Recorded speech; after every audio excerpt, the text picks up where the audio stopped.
નમસ્તે વિદ્યાર્થી મિત્રો, આજે વાત કરીશું ધોરણ 6 અને વિષય ગણિતના ચેપ્ટર નંબર 5 પાયાની આકારોની સમજૂતીનું સંપૂર્ણ મિત્રો સ્વાધ્યાય પોથીનું સોલ્યુશન જોઈશું. પ્રશ્ન નંબર 1, યોગ્ય વિકલ્પ પસંદ કરીને જવાબ લખો. સાયકલના પૈડામાં 48 આરા છે તો બે ક્રમિક આરા વચ્ચેનો ખૂણો તો 7.1 થાય, એટલે કે સાચો જવાબ બી આવે છે.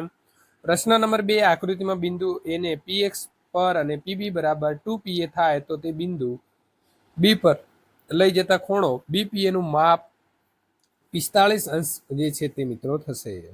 જે બે ખૂણાઓના માપનો સરવાળો 180 અંશ કરતા વધુ છે તો બે ખૂણા માટે નીચેના પૈકી કયું શક્ય નથી? તો બંને કાટખૂણા. આકૃતિમાં એબી બરાબર બીસી અને એડી બરાબર બીડી બરાબર ડીસી છે તો કેટલું સમદ્રી બાજુ ત્રિકોણ બને? તો સી, એટલે કે 3 જવાબ સાચો છે.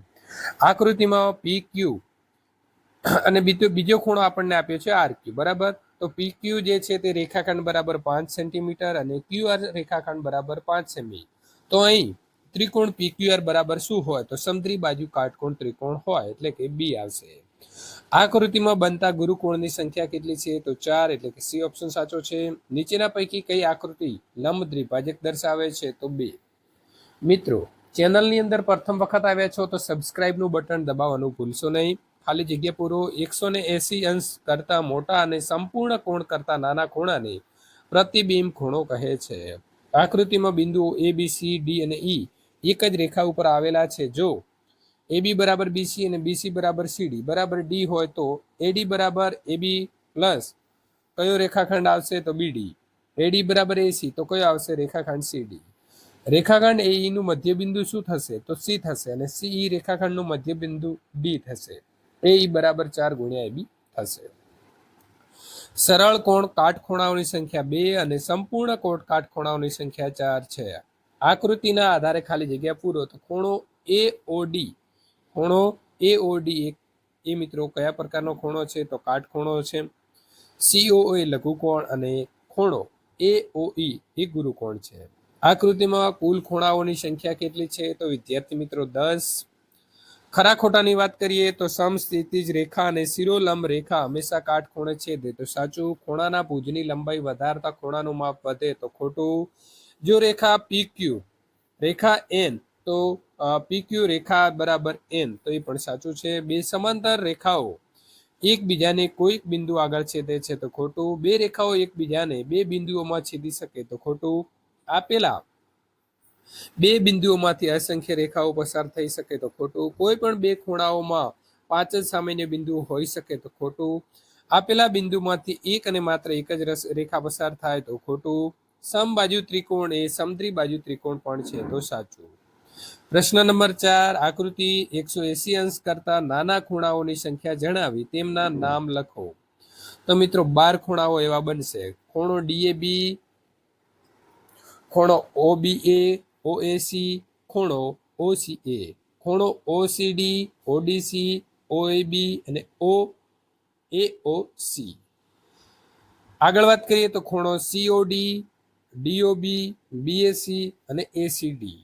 નીચેના પૈકી કઈ આકૃતિ દ્વિભાજક દર્શાવે છે? તો આકૃતિ 2 અને 3, એટલે કે સાચો જવાબ સી આવે છે.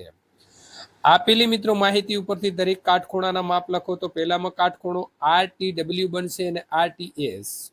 બીજાની વાત કરીએ તો બીજામાં ખૂણો એઈડી, ખૂણો એઈબી, ખૂણો બીઈસી અને ખૂણો ડીઈસી. 3ની વાત કરીએ તો ખૂણો એબીઈ, ખૂણો એબીડી, ખૂણો ડીબીસી અને ખૂણો ઈબીસી. હવે ખૂણા કેવી રીતે બને એની વાત કરીએ, એકમાં તમને સમજાવું. તો એ કે ઓ, તો મિત્રો એ કે ઓ આ પ્રકારે કાટકોણ બનશે. એ કે પી તો એ કે પી આવી રીતે બનશે. બી કે ઓ તો અહીં બી કે ઓ આવી રીતે અને બી કે પી તો આવી રીતે કાટકોણ જે છે તે બનશે. પ્રશ્ન નંબર 25, શું એવા બે લઘુકોણ મળે કે જેનો સરવાળો લઘુકોણ હોય? શા માટે? તો હા, બે લઘુકોણનો સરવાળો કાટકોણ કરતા ઓછો હોઈ શકે. કાટખૂણો હોય શા માટે? તો હા, બે લઘુકોણના સરવાળો કાટખૂણો હોઈ શકે. ગુરુકોણ હોય શા માટે? તો હા, બે લઘુકોણનો સરવાળો કાટખૂણા કરતા વધુ હોઈ શકે. સરળ કોણ હોય શા માટે? તો ના, બે લઘુકોણનો સરવાળો હંમેશા 180 અંશ કરતા ઓછો જ હોય. પ્રતિબિંબ કોણ હોય શા માટે? ના, બે લઘુકોણનો સરવાળો હંમેશા 180 કરતા ઓછો જ હોય. વિદ્યાર્થી મિત્રો અહીં તમારે જે જવાબ આપવાનો છે એની વાત કરીએ તો PQ એ રેખાખંડ AB નો લંબ દ્વિભાજક નથી, કારણ કે AO એટલે આ અને BO બરાબર. તો અહીં રેખાખંડ આપણને જે આપ્યો છે તે મિત્રો AO બરાબર BO છે. પ્રશ્ન નંબર 27 ની વાત કરીએ તો આકૃતિની અંદર જે ખૂણા છે તેમાં 4 કાટખૂણા છે. કયા કયા? ખૂણો APD, ખૂણો AP અને D. તો આ કાટખૂણ બની ગયો. APB તો APB આ બની ગયો. BPC તો BPC આ બની ગયો અને CPD આ બની ગયો. તો આ પ્રકારે 4 કાટખૂણ બને છે. પ્રશ્ન નંબર મિત્રો 28, જ્યારે ઘડિયાળમાં 7 વાગ્યા ત્યારે મિનિટ કોટો અને કલાક કોટોના બનતા નાના ખૂણાનું માપ અને બીજા ખૂણાનું માપ લખી તે કયા પ્રકારનો ખૂણો બને છે? તો નાના ખૂણાનું માપ 150 અને બીજા ખૂણાનું માપ 210. 250 એ ગુરુકોણ અને 210 એ પ્રતિબિંબ કોણ અને ગુરુકોણ છે. હવે મિત્રો વાત કરીશું અધ્યયન નિષ્પત્તિનું સર્વગ્રાહી મૂલ્યાંકન. તો ઘડિયાળમાં 9 વાગે ત્યારે કલાક કાંટો અને મિનિટ કોટ વચ્ચેનો જે ખૂણો છે ખૂણાનું માપ 270 અને 90. બે ખૂણાઓના માપનો સરવાળો ગુરુકોણ હોય તો નીચેના પૈકી કયું વિધાન શક્ય નથી? તો બંને કાટખૂણા હોય એ શક્ય ન બને. આકૃતિમાં ખૂણો BAD બરાબર 90 અને મિત્રો AC રેખાખંડ અને BD બંને આપ્યા છે બરાબર. તો આકૃતિમાં બનતા કાટખૂણા ત્રિકોણની સંખ્યા 3 છે. ખાલી જગ્યા પૂરો. તો ચોરસ ચતુષ્કોણની બધી બાજુઓના માપ સમાન હોય અને દરેક ખૂણાનું માપ 90 જે છે તે મિત્રો હોય છે.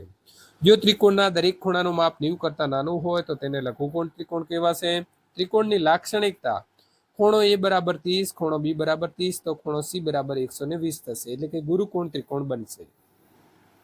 ત્રિકોણની કોઈ એક બાજુ બીજી બાજુને લંબ હોય તો તેને શું કહેવાશે? તો તેને કાટકોણ ત્રિકોણ કહેવાશે.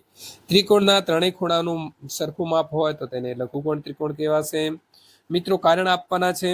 ચોરસની વિશિષ્ટ લંબચોરસ કહી શકાય. તો ચોરસની સામસામેની બાજુઓના માપ સમાન તથા દરેક ખૂણા કાટખૂણા હોય માટે તેને વિશિષ્ટ લંબચોરસ કહી શકાય. લંબચોરસને વિશેષ સમાંતર બાજુ ચતુષ્કોણ કહી શકાય.